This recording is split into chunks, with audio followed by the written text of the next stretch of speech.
Charlotte Leslie, the Managing Director of the Conservative Middle East Council. We are fast approaching the publication of the so-called Strategic Defence and Security Review, also known as the Integrated Review. This will be one of the most significant reconfigurations of Britain's defence and security needs in a decade. In a series of podcasts, we look at what this defence review means for the UK and its relationships with the Middle East and the rest of the world.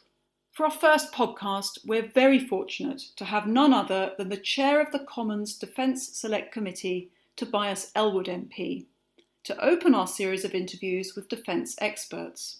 Today, Tobias talks with Professor Michael Clarke from King's College London. Tobias, thank you so much for joining us. That's enough from me. Can you tell us a bit more about the review and why it matters? This is the periodic stock check, if you like, of the nation's strategic health, the threats that we face, our ambitions in the world. And it's really important for the Ministry of Defence because it also determines how much money we're going to be spending in the various aspects of our defence architecture.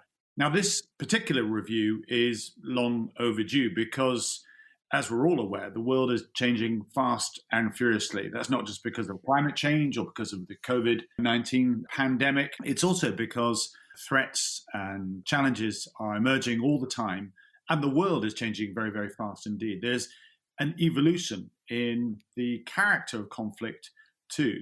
But moving around the world, we've got some usual customers, if you like, that present challenges. What's happening in Iran. We've also got the continuing issues to do with the resurgent Russia. And then, of course, we have a rising China.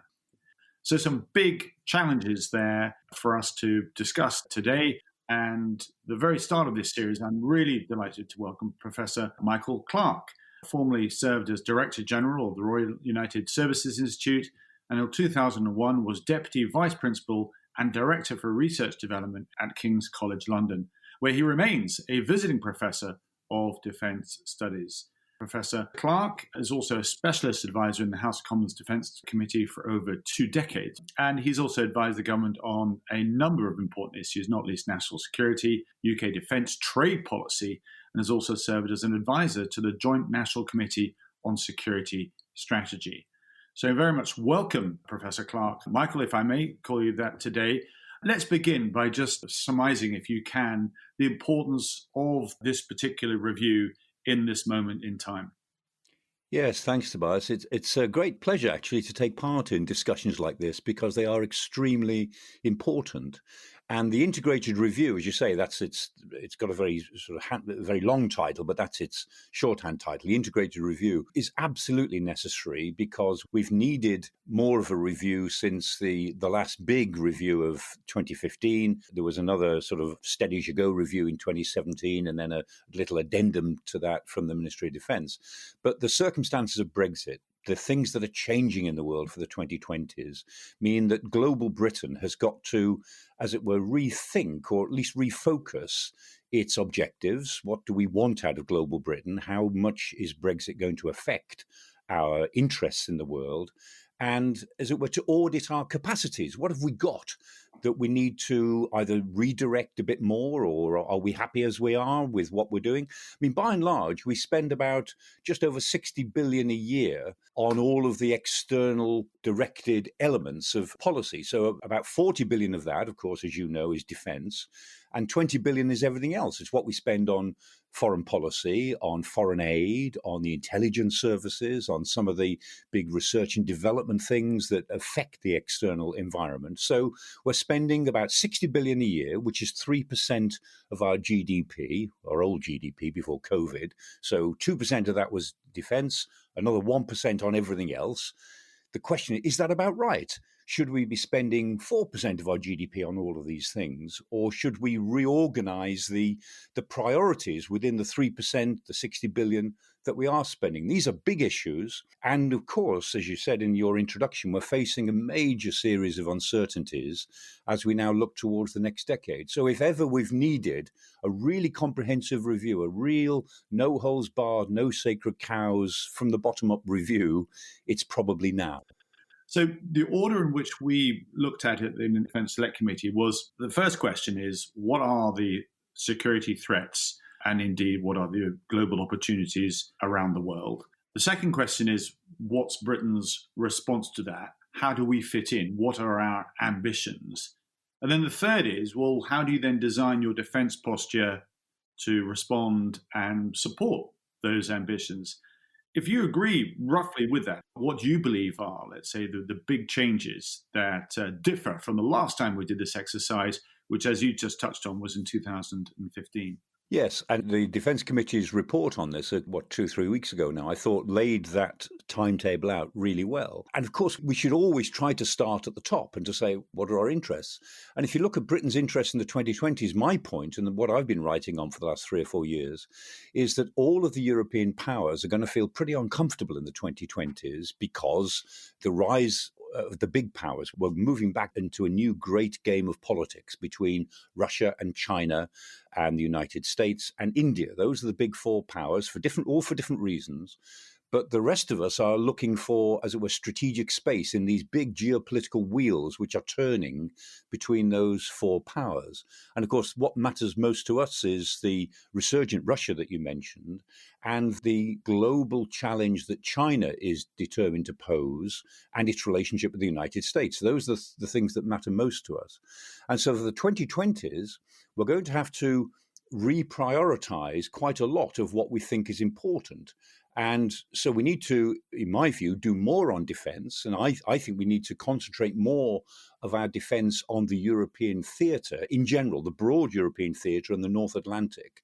And Brexit Britain has got to prove that it is thoroughly European in its security outlook, that we are only leaving the EU, we're not leaving our European neighbours, and we're not leaving the neighbourhood. And I think the security aspects of that, personally, I think we should be concentrating on that.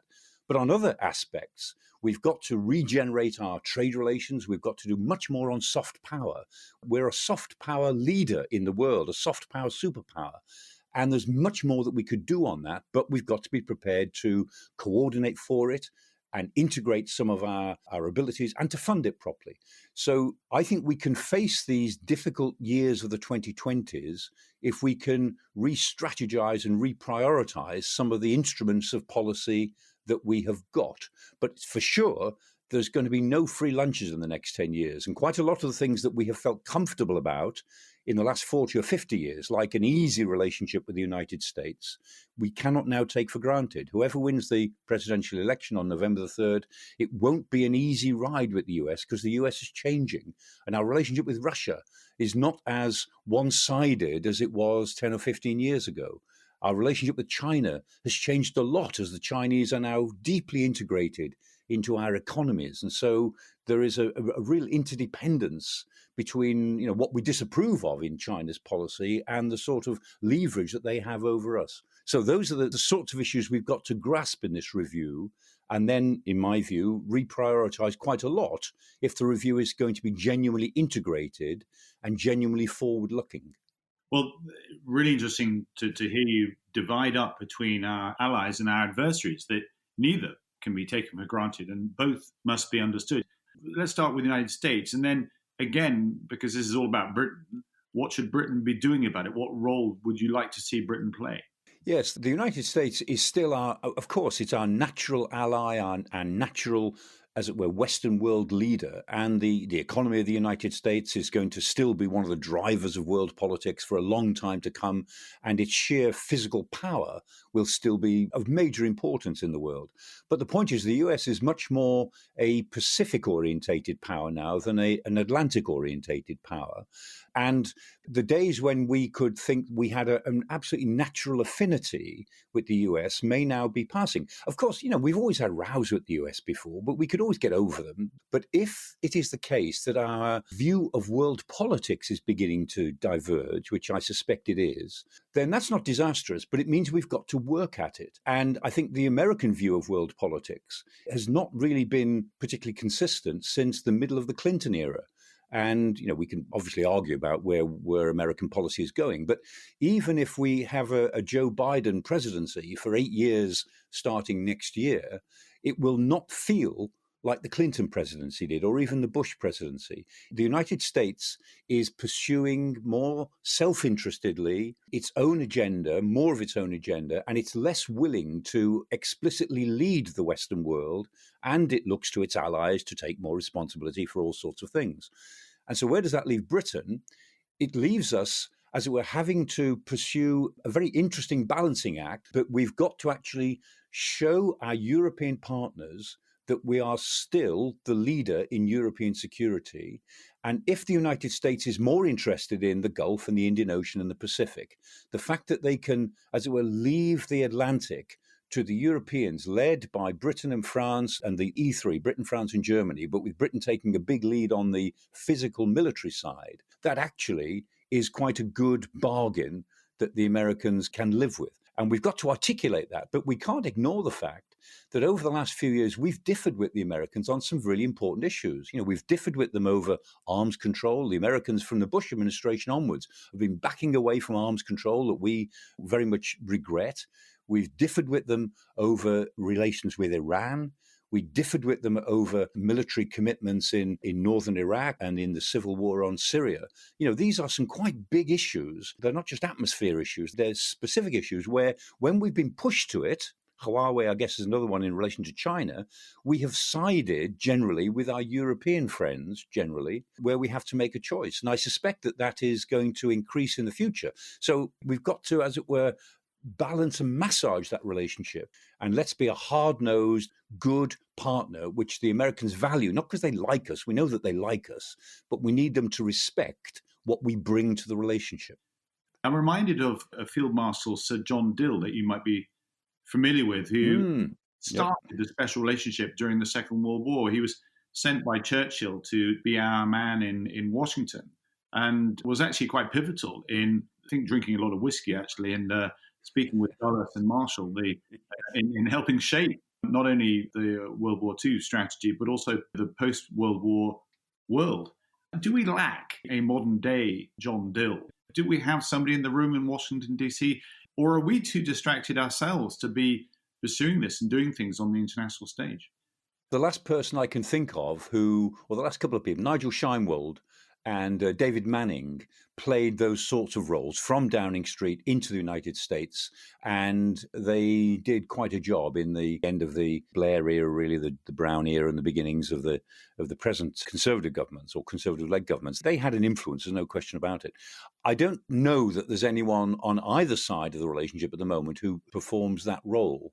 And it's helpful when you do have that role. The militaries, in a way, because the politics of both sides have differed, and for sure, we have been distracted. I mean, the Americans have got their own issues with Trumpism and populism. We've got our own issues with the distraction that Brexit is. Whether it's right or wrong, it is certainly a distraction from normal politics. And while those two, as it were, politically distracted leaderships have gone forward, the military relationship has become actually more important. The fact that our CDS and the chairman of the Joint Chiefs have always got on well, the fact that our armed forces link together very well, has been very important. And they see themselves, I know, as trying to maintain the relationship in times of political drift. And that's great, but you can only do that for a certain amount of time, because it's not the military's job to play politics, and they certainly don't like doing it. And so in a way, it's a bit of an elastoplast. It's a plaster on the problem. But somehow our political establishments have got to start to re-engage much more specifically. I mean, if you look at, the sort of things that Secretary of State Pompeo has said when he's come over to Britain, when he's been arguing about Iran and the Huawei issue, I mean, these guys pull no punches. They're quite insulting.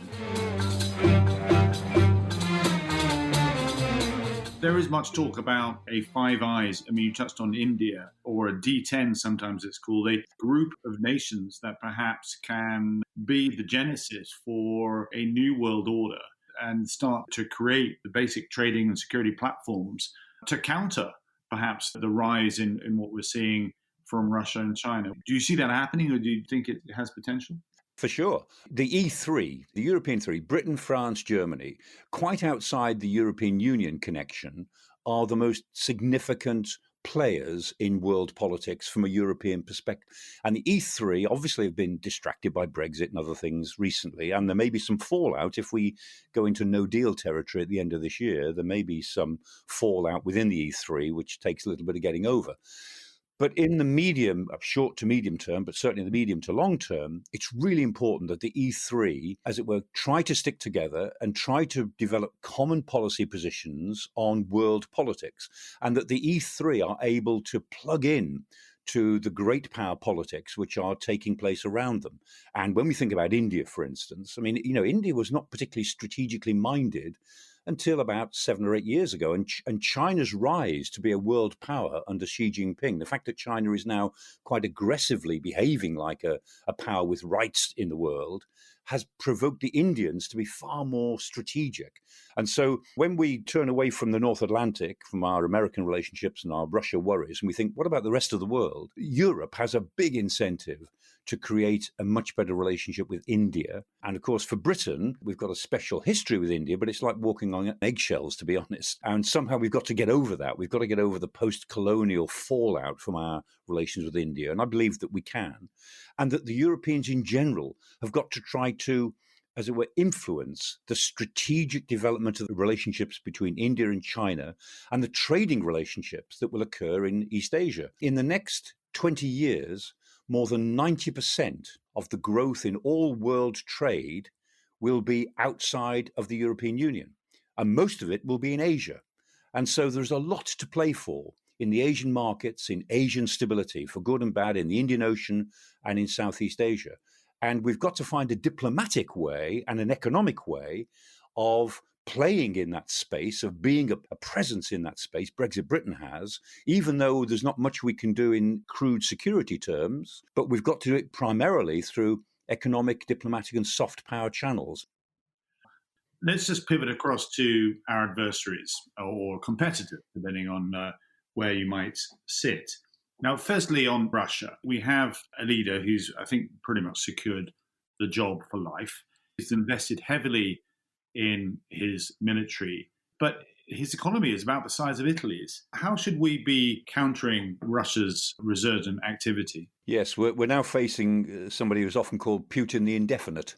He'll be there now until he becomes a drooling fool, which anybody who stays in power too long does become. And that's what we're facing. It'll be a new version of Brezhnev in a few years' time. But it's not likely to change because Russia is a kleptocracy. It's effectively become a gangster state, and Putin and the oligarchs around him control the economy. And so they're not going to give that up. And it's hard to see any sort of peaceful transition or an easy transition towards a more open, let alone democratic Russia. But as you say, the Russian economy it's about 2/3 the size of ours. I mean, it's 3 times the size in population, more than 3 times the size, but it's about 2/3 of our size. So it's an economy which is not going very far. It's suffered greatly because of the fall in energy prices since 2008. It was cash rich, and that was holding it up. The Russians boast that they can live on an oil price of about $40 a barrel. I don't really think they can, and the oil price is struggling to be $40 a barrel. It's probably going to go lower than that and back down towards the $15 or $20 of last year. So they do have a real problem, and they're spending a lot of their reserves just trying to hold it up. Overall, when you look at Russia's demographic pressures, it is on the wrong side of history in almost all respects. So it's a weak and weakening state with an autocratic leadership and the biggest concentration of nuclear weapons anywhere in the world. Just in sheer volume terms, it's got more nuclear weapons than anyone else. And a military establishment, which is pretty ropey, but has been recovered and re-engineered in certain key respects, the respects that bother us. So the Russians have got the sort of military capacity to operate in and around the neighborhood of Europe, and even inside the neighborhood of Europe through hybrid war and the use of subversive tactics and the little green men that we saw in Ukraine, 5,000 of them all apparently on holiday together. All of these sorts of things are now part of our security environment. What can we do about it? Well, first of all, we have to maintain NATO unity. The easiest thing for the Russians is to keep eating away at NATO unity, to try to push the Americans out of its commitment to Europe, to create differences between Britain and Germany and Italy and everybody else, and to separate the North Europeans, Poland, Estonia, Latvia, Lithuania, to threaten them and create a charm offensive towards Romania and Bulgaria and Serbia and Slovakia to try to pull the whole edifice apart. So first of all, we've got to prevent that. Secondly, in a way, we've got to go back to containment ideas. People don't like using the word because it sounds as if we're just walking ourselves into a new Cold War. But containment does work, where you say, look, these are red lines and we will defend them. Don't push us over these lines. We will defend these red lines, both territorial and political red lines. But if you observe those red lines, of course, we want to collaborate. We want to cooperate, but we'll call you out when you try to poison people, as in the Skripal poisonings. We'll call you out when you try to poison Navalny. We won't just pretend these things are not happening. But if you want to talk about trade, if you want to talk about cooperation, if you want to talk about cultural relations, of course, we're more than happy to do so. And that containment philosophy, I think, is something that we must fall back on, because if we don't, we'll find ourselves being split apart, and the Russians then will dominate the European agenda. This is what they like, is to say, we don't interfere in other people's affairs, they say, but when you're thinking about this or that, you must take Russia's view into account. And they like to, as it were, hold that political blackmail position whereby the Russian agenda sits above everybody else's political choices. How is Russia influencing the United States' involvement or commitment to Europe? If Mr. Trump is re-elected, then NATO could be out of business in 4 years if the European members of NATO don't step up to the plate much more assertively. Most of the tension between the United States and Europe is of our own making, but the Russians have an easy ride with this because they're able to say to the Southern Europeans, why do you believe in the United States? Look at them. Just look at what the US does. Look at how aggressive the US is. Look at how little they care for you. But we, fellow Slavs, if we're talking to the Serbs or the Bulgarians, we understand. And look at what the Russians have tried to do over the COVID crisis. They've created all sorts of photo opportunities to offer aid to other countries, particularly in Southern Europe. And they quietly say to the Southern Europeans, are you sure that you're really doing yourself any good inside the European Union, inside NATO? You know, there are more flexible ways to think about security, and it's quite effective in drawing away populations and publics and leaderships who find the United States and the Trump administration recently so objectionable. There is a sense here in which the news around President Trump has a big political effect on public opinion in Southern Europe. Not so much in Northern Europe, where people are more philosophical about it and I think take a more long-term view. But it certainly plays out in places like Greece and Macedonia and Slovenia and Serbia. Would you agree that this rise in China is something to be concerned with? How do we deal with this new superpower on the block? 10 years ago, the fashionable view was that as China emerges onto the world stage, it will learn the rules. It will see that it is in its best interest to follow the rules-based international order, and China will be habituated almost in a partnership. All the indications is that, again, Xi Jinping is an old-fashioned dictator. He is not flexible. He's given himself power for life. And China doesn't seem to be prepared to be habituated into the rules of world politics. So what we've got is a sort of dualism in China. One of the dualisms is that the Chinese follow the rules of world order when it suits them and completely ignore them when it doesn't. So, for instance, they were arraigned at The Hague over their 9-dash line in the South China Sea, which is this claim to virtually all the waters of the South China Sea, and they were taken to The Hague by the Philippines.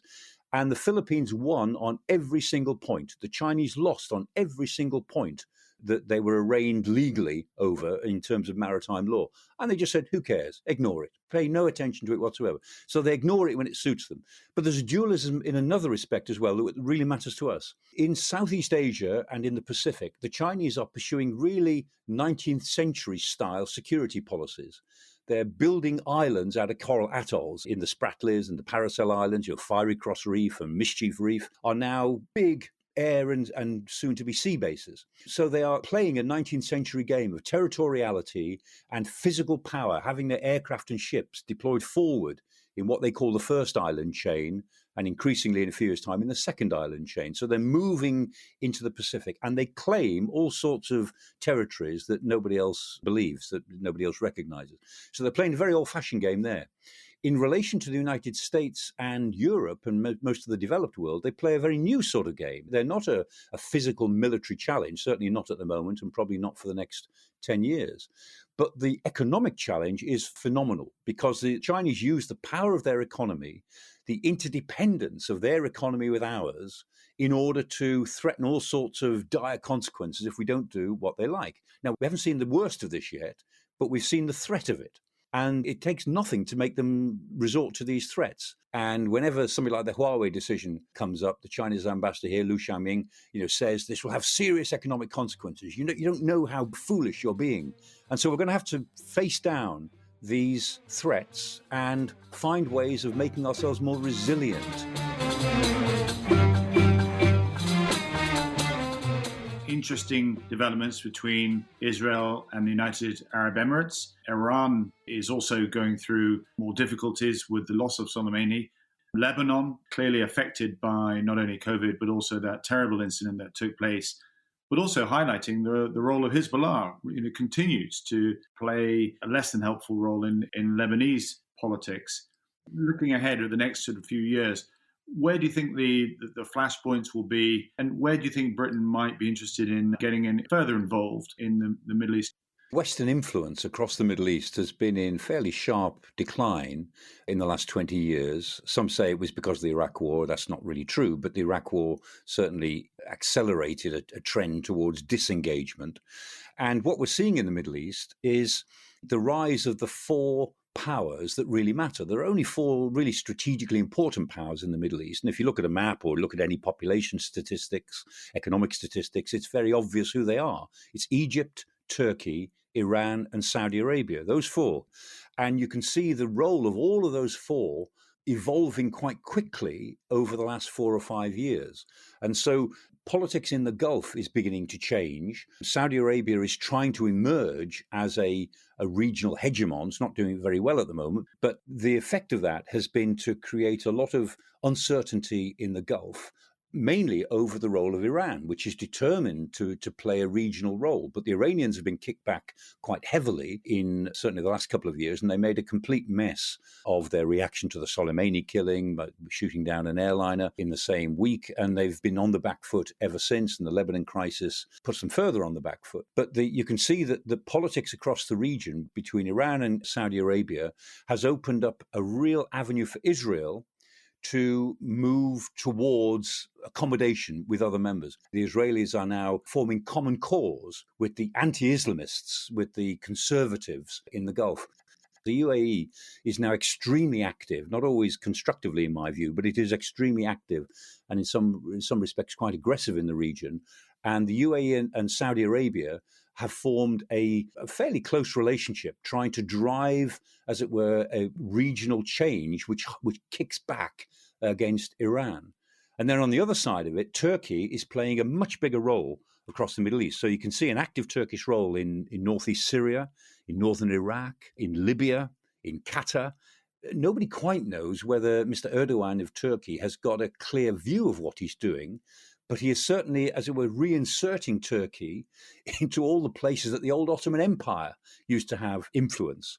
And Egypt, somewhat similarly, it's been out of the game strategically for some time because of the successive revolutions going back to 2011. But Egypt now is important in terms of what's happening in Libya, in what is possible in relation to the Palestinians and a new attitude towards Israel and to Lebanon. So the future for the Middle East is no fewer flashpoints. If anything, there'll be more flashpoints. But there is less and less that the West can do about these things. And the relationships between Egypt and Turkey and Saudi Arabia and Iran will be the more determining factors. What does that mean for Britain? Well, I think it means that we should strengthen all of our friendships, which are fairly considerable across the Gulf. And I think the idea of having a greater naval presence, the newly opened base, HMS Jufair, in Minas Salman, that base used to exist in the 1930s. It was closed in 1971, reopened in 2018. There's thought that one of our aircraft carriers might be there quite frequently, and that base is in Bahrain, I should say. All sorts of things we could do in order to strengthen our friendships with the Gulf, because the contributions we can make to regional stability will be very much in our economic interests in the years to come. But there's not much, I think, we can do over issues like Lebanon or even the Palestinians or Gaza. And I think France is taking a much bigger role in those areas. And I think that's not an unreasonable division of diplomatic labour between us. But these are all countries that Britain has strong relationships with. I mean, we visited them. CMEC visits these countries on a regular basis, taking MPs out there. Yemen, we're the UN Security Council pen holder. Saudi Arabia, we are responsible for a lot of arms trade with them. We've got a base you touched on HMS Jafir in Bahrain. We have our own base in Cyprus too. Should we not be doing some quiet diplomacy? You talked about us being a soft power superpower. Could we not be doing the Henry Kissinger thing a little bit more locally in the Middle East to help iron out some of these challenges? Oh, yes, we could. I wish we would. I don't see the Middle East as a place for great military involvement other than reassurance in the Gulf.